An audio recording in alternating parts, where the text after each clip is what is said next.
But it's pretty clear that he failed, because manufacturing went from 15.3% of GDP to 12.6%. So the first question that any alternative vision would answer to the youngsters of our country is, okay, what and how are we going to solve this problem of employment? Any country basically organizes two things. You can organize consumption, and then you can organize production. Modern way of saying organizing consumption is services. Modern way of saying organizing production is manufacturing. But there is more to production than simply manufacturing.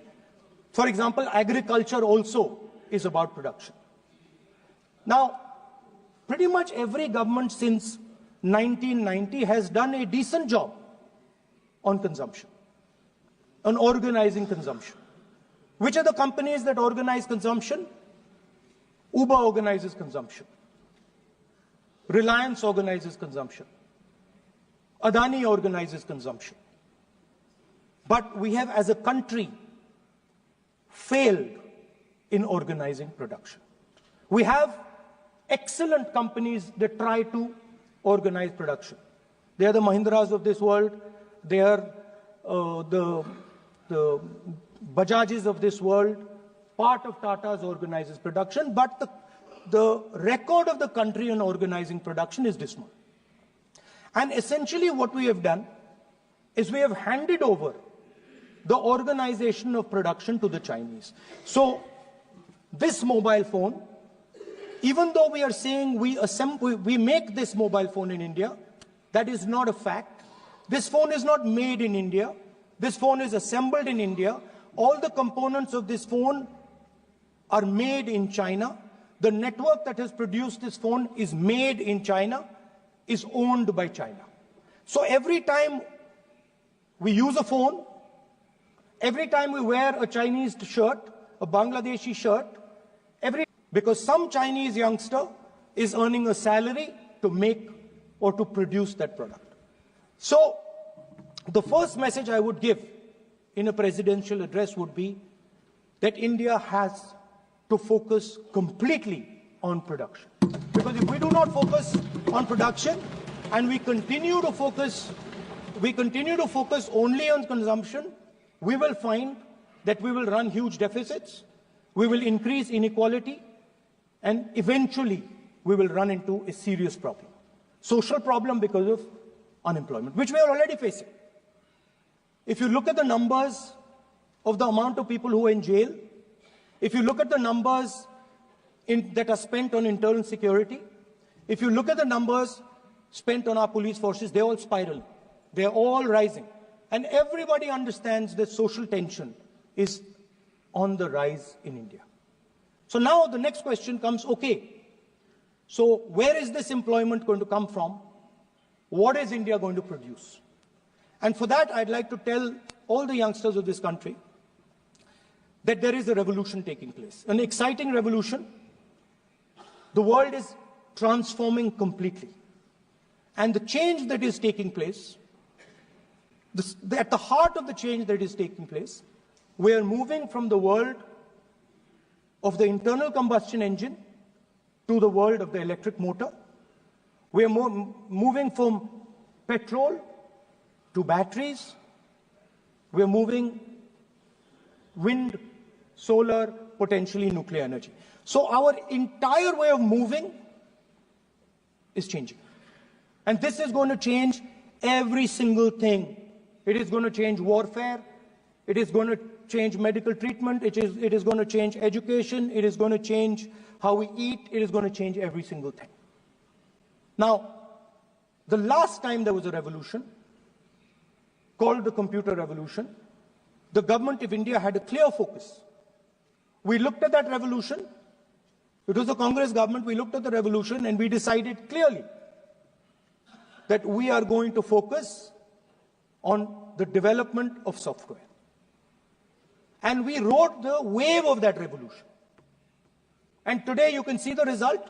I remember people laughing I remember people laughing when the computer was being talked about. You mentioned Mr. Vajpayee. I respect Mr. Vajpayee, but Mr. Vajpayee gave a speech saying that computers are of no consequence to India. So, what is important when there is a revolution? What is important is that you understand what are the drivers of that revolution and where exactly do you need to focus, where exactly do you need to sit in that revolution. I said that this revolution is going to change everything. And I want the youngsters in this country to think about it.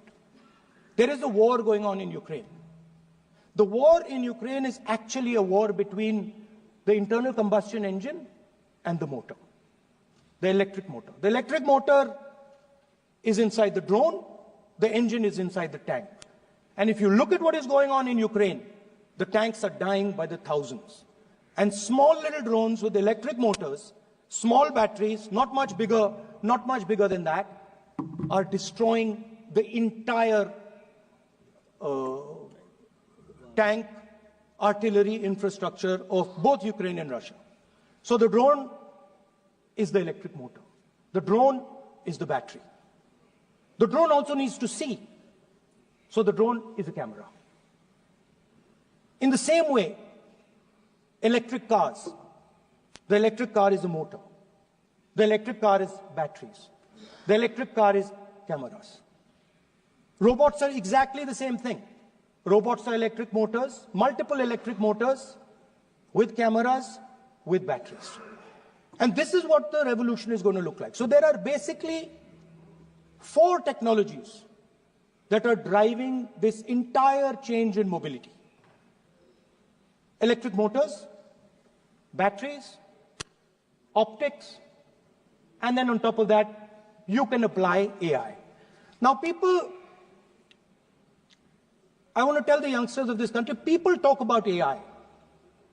But it's important to understand that AI on its own is absolutely meaningless. Because AI operates on top of data. Without data, AI means nothing. And if we look at data today, there is one thing which is very clear. Every single piece of data that comes out of the production system in the world, the data that was used to make this phone, the data that is used to make electric cars, the data that is used to make basically all electronics on the planet today is owned by China. And the consumption data is owned by the United States. In China, the consumption data is owned by China, but in India, companies like Google, companies like Facebook, companies like Instagram, X, they own our consumption data. So if India wants to talk about AI, it has to first answer the question, what data is going to power that AI? And the answer today is India does not have that data. Neither does India have production data, neither does India have consumption data.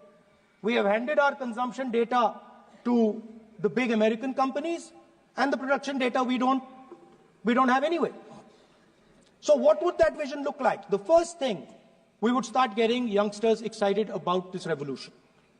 We would start to introduce the idea of a completely new way of moving, a complete revolution in how things move. We would start teaching our children in schools about batteries, about electric motors, about how these things combine, about how drones, robots, electric cars are structured, how they will work together. And most important, we have to start building a production network so that we can get access to production data. Now, what would we focus on? We would not give you a laundry list. China has at least a 10-year lead on India in this space. China has been working on batteries, robots, motors, optics for the last 10 years, and we are behind. So what would our president's address say to the youngsters? We will choose critical areas in each one of these technologies, and we will start to build capabilities in those areas. The second thing we would do, we would ensure that our banking system is not captured by 2 or 3 companies that basically do not allow you to build a production system. But our banking system is open, is dynamic, and is accessible to small and medium businesses and to millions and millions of entrepreneurs who want to take part in this revolution. Our foreign policy would take into account this revolution. When we talk to the United States, we would not send our foreign minister to invite our prime minister to his coronation. We would not send him 3 or 4 times, please invite our prime minister. Because if we had a production system and if we were working on these technologies, the American president would come here and invite the prime minister. So it is important to understand where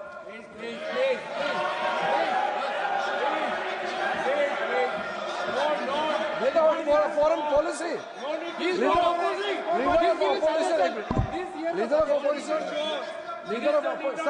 Leader of opposition cannot make.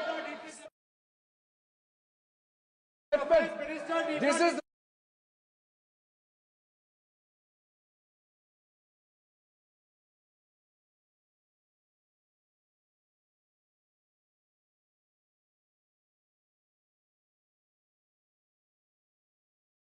Opposition, sir.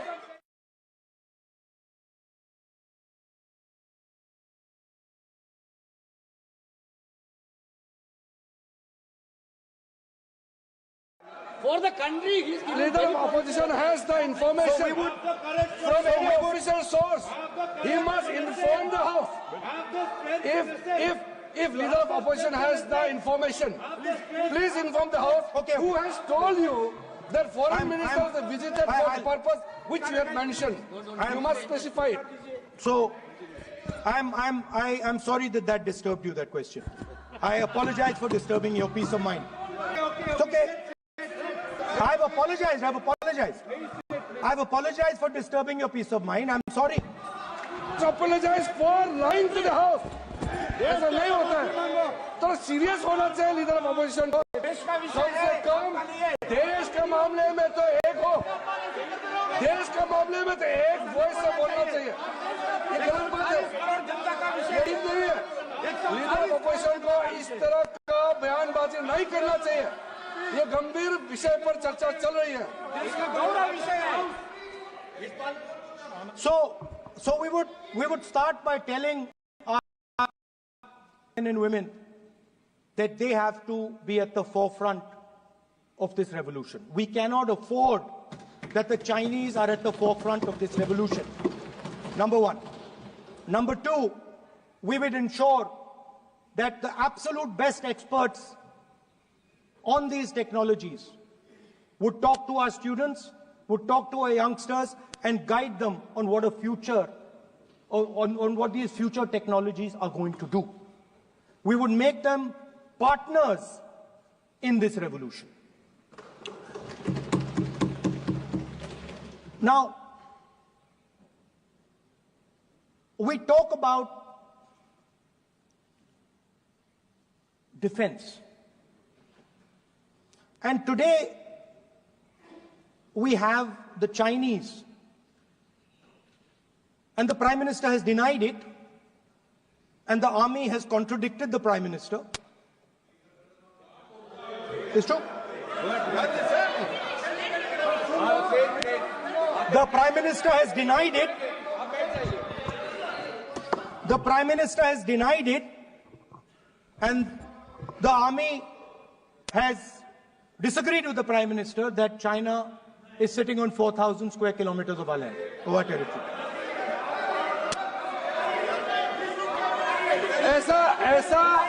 ऐसा इस सदन में अब मन चाहे बात नहीं बोल सकते हैं. ये बिल्कुल ठीक नहीं है सर. ये सीरियस मामला है. आप foreign policy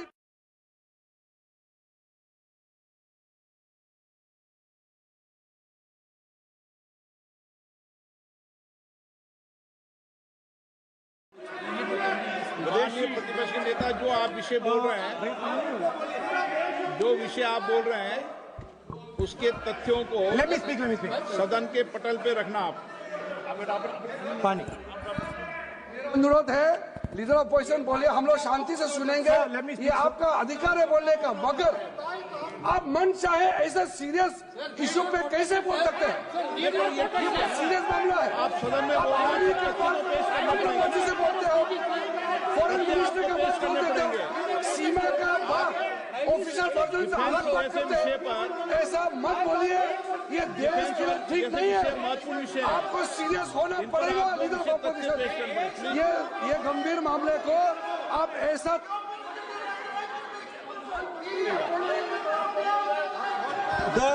The Prime Minister has denied that Chinese forces are inside our territory, but for some reason our army keeps talking to the Chinese about their entry into our territory, and our Chief of Army Staff has said that the Chinese are inside our territory. This is a fact. This is not invention, this is a fact. Now, but the reason China is inside our territory is important. Because people think that wars are fought between armies and their weapons. But the fact of the matter is that wars are fought by industrial systems. The fact of the matter is that China has an industrial system that is far stronger, far bigger than our industrial system. And that is why they have the guts to come inside this country. The reason China is sitting inside this country is because Make in India has failed. The reason China is sitting inside this country is because India is refusing to produce. And I am worried that India is going to give up this revolution to the Chinese once again. The reason I made this reference is because everything is connected. If and when we fight a war with China, we will be fighting with Chinese electric motors, Chinese batteries, Chinese optics, and we will be buying Chinese motors, Chinese optics, Chinese batteries. It is a non-sustainable proposition. That is why, for our security, for the future of our children, for the future of our country, we have to build a production system, and we cannot allow this revolution to go by. Now, the next step, we have a strategic partner called the United States. The partnership should focus on how India and the United States can work together to take advantage of this revolution. That is what the conversation should be on.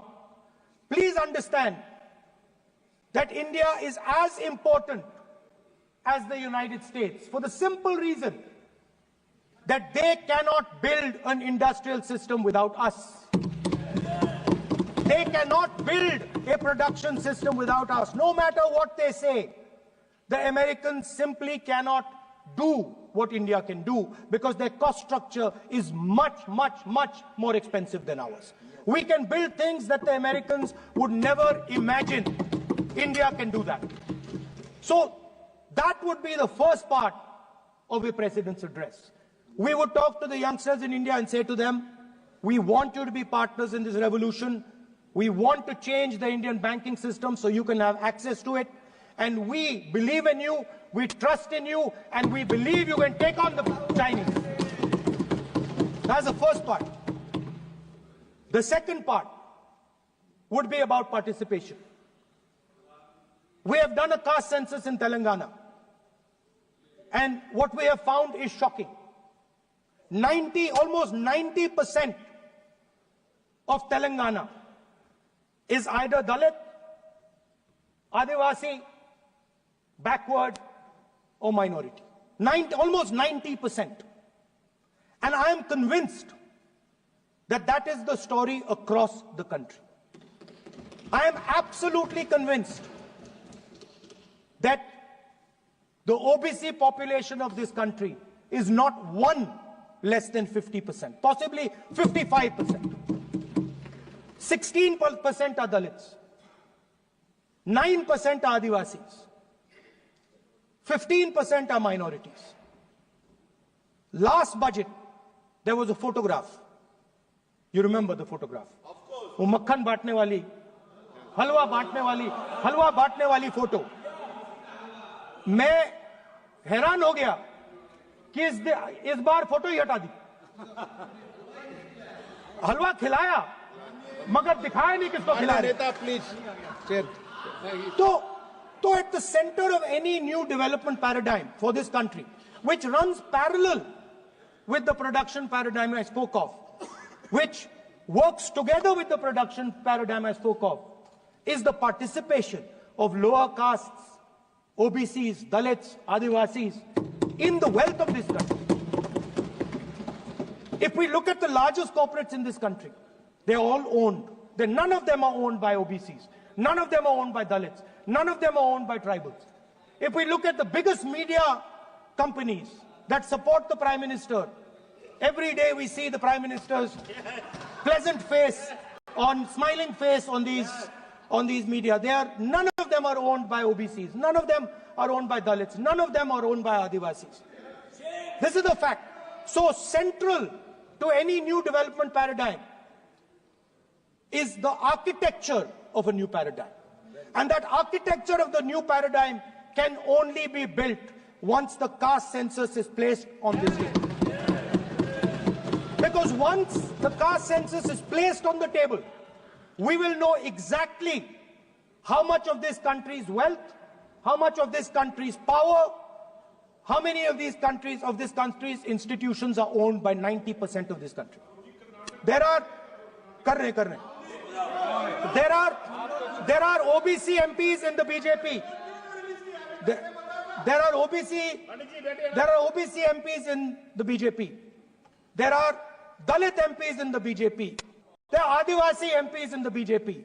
Remember, you are OBCs, you have 50% of the population and you have absolutely no power. I know that you're sitting there and you cannot even open your mouth. That is the truth of the country. प्रधानमंत्री का चेहरा आपको दिखाई नहीं देता है. जाति जनगणना, प्रधानमंत्री का चेहरा आपको दिखाई नहीं देता है. आप अंधे हो गए हैं क्या? ये अंधेरा हो गया है. पार्लियामेंट में ये कुछ दिखता नहीं है. सोनिया गांधी, प्रियंका ये इधर ऑपोजिशन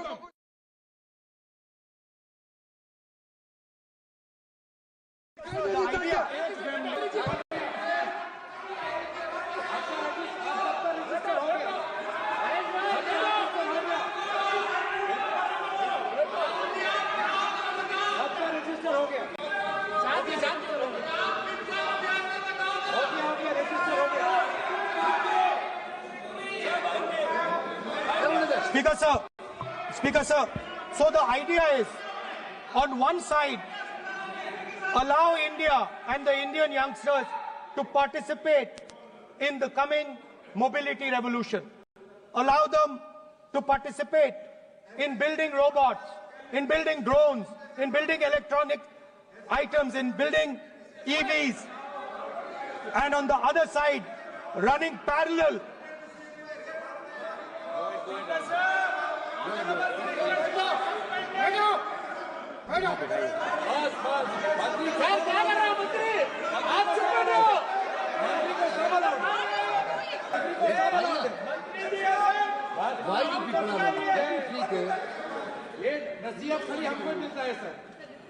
मैंने उनको ही मना the country, Speaker sir. ऐसा नहीं है. So, आप भी बहुत डिस्टर्बेंस करते हैं. Okay, Speaker sir, so parallel ideas. One idea, participate in the mobility revolution. Whether you're thinking of economy, weapons, production, healthcare, India should participate in this revolution. India should become the master of the electric motor, master of the battery, master of optics, and master of AI applied on top of that production system. Now imagine the power of AI when we apply it to the caste census. You imagine what we will do with AI and what we will do with the social revolution in this country when we start to apply AI on the data that we get from the caste census. So we are going to run a parallel track. On one side, participation, revolutionizing the participation of Dalits, OBCs, Adivasis in the ruling of this country, in the institutions of this country, in distribution of wealth of this country. And on the other side, parallel track, challenge the Chinese and participate in the revolution and defeat the Chinese in electric motors, batteries, solar panels and wind. Yes.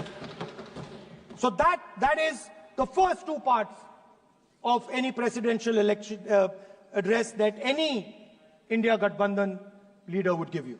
The final, of course, we go back to the Constitution. This, our favorite, just like the production system is a weapon, just like Jati Jangarna is a weapon of transformation, this is what the entire architecture is built on. I remember before the elections, all of you were saying 400 par, and you were saying you would change this. And then I was glad to see that the Prime Minister walked in and then was forced to bow his head in front of the Constitution. It was a moment of pride for all Congress people that we had explained to the Prime Minister and the whole country that no force will dare touch. I know that the RSS has never accepted this. Mohan Bhagwatji has said that India didn't get independence in 1947. He has said that this march is meaningless. I know that that is at your heart. We will never let your dream come true. This constitution is going to rule India always. Now, एक minute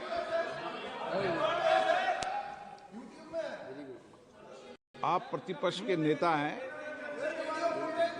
मेरा आपसे आग्रह है कि जो विषय आप रखें वह तथ्यों के आधार पर रखें, उचित होगा। मैंने आपको पहले भी कहा, और जो सदन के सदस्य नहीं हैं उनकी चर्चा न करें। बताता हूं सर, मोहन भागवत आप नियम प्रक्रियाओं की पालन करें, आपसे अपेक्षा। सर, मोहन भागवत जी ने स्टेटमेंट दिया।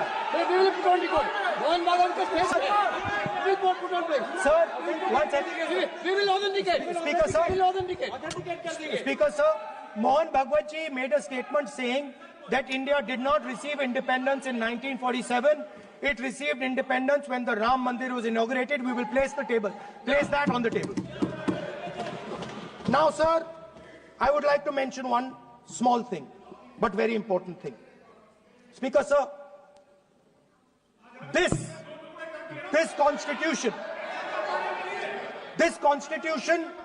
is supported by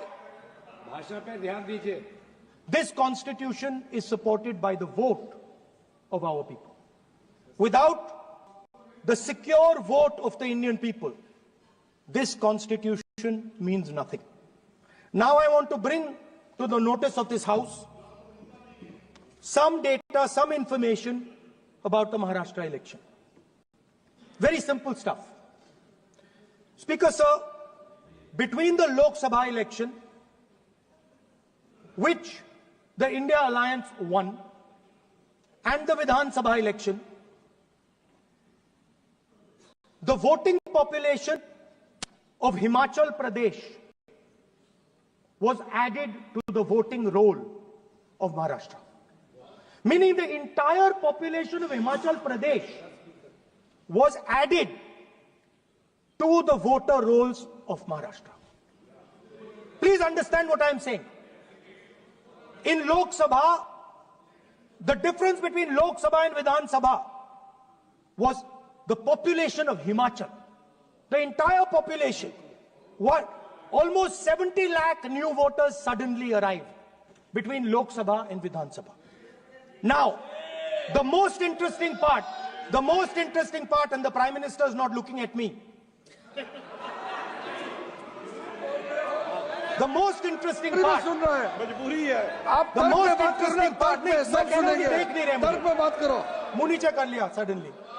The most interesting part is,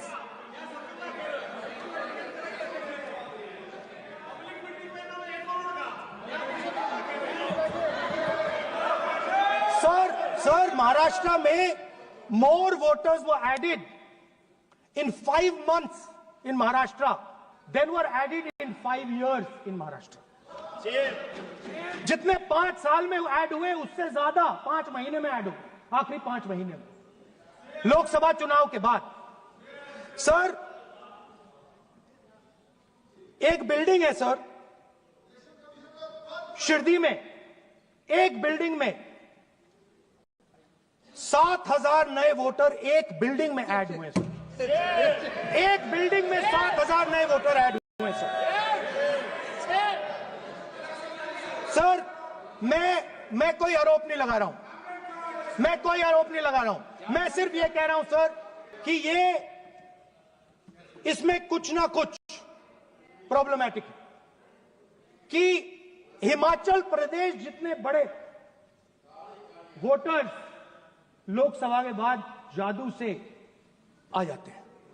अब हम क्या कह रहे हैं, हमने इलेक्शन कमीशन से रिपीटेडली कहा है कि हम आरोप नहीं लगा रहे हैं, आप एक काम कीजिए, हमें लोकसभा की वोटर लिस्ट दे दीजिए, नेम एड्रेस और इलेक्ट्रॉनिकली दीजिए, और विधानसभा नहीं है, नहीं सर, नहीं, स्पीकर सर, वो सब वेबसाइट पे रहती है, सब जानते हैं, कभी भी कोई निकाल सकता है। स्पीकर सर, मैं समझा देता हूं sir.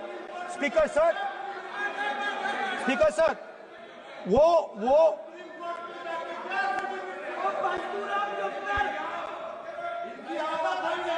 Speaker sir, we have asked, speaker sir,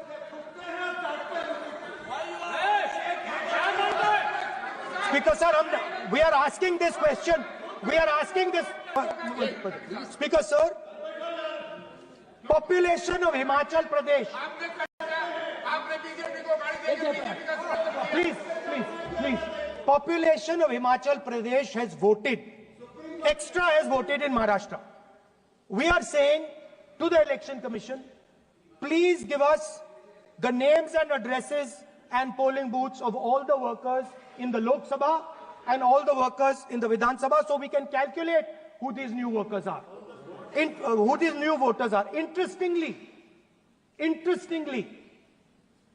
the new voters are mostly in the constituencies that the BJP has swept. Please understand, the new voters have been added mostly in the constituencies where BJP has swept. I'm still not making an allegation. I am saying on the floor of the House that the Election Commission has to give the data of the Maharashtra elections to the Congress Party, to the Shiv Sena and to the NCP, so that we can see exactly where these voters have been added, who has been subtracted, who has been added, where they have been added. This is not a irresponsible request. This is a very simple request for them to fulfill. The reason I am saying this, sir, is because the rules have been changed. This is not just said in isolation. Speaker, sir, the election commissioner used to be chosen by the Prime Minister, Leader of Opposition, and the Chief Justice. Sir, the Chief Justice was removed from that committee. Why? This is a question, sir. This is a question to the Prime Minister. Who is the Chief Justice removed from the committee? Now, in a few days, I am going to go to the meeting. I go to the meeting, there's going to be Mr. Amit Shah and Mr. Modi ji, and there's going to be me. 2 to 1. Why am I even going to the meeting? What is the purpose of me going to the meeting? I'm only going to the meeting to certify what Modi ji and Amit Shah ji are going to say, right? Whereas if the Chief Justice was there, there could be a discussion. Chief Justice and Leader of Opposition could say, no, we don't agree.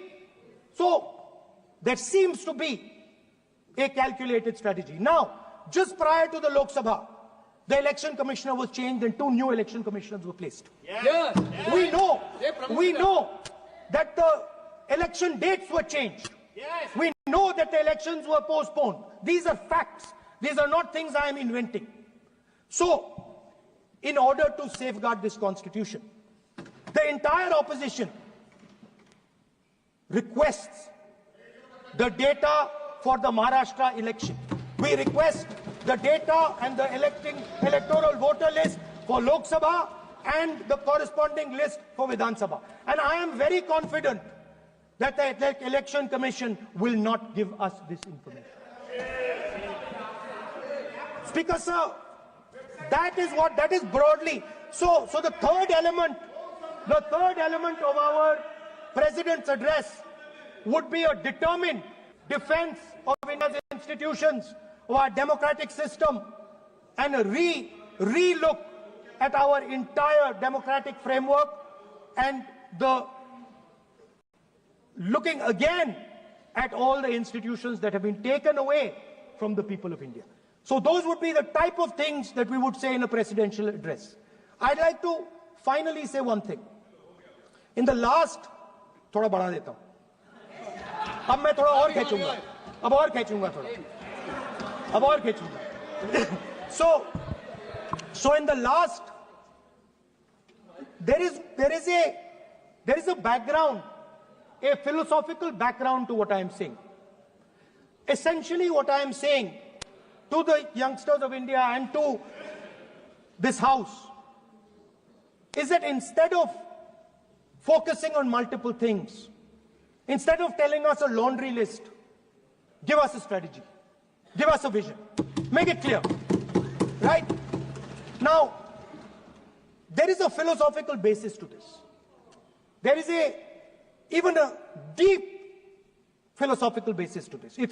I showed you the picture of Shivji, which you didn't allow me to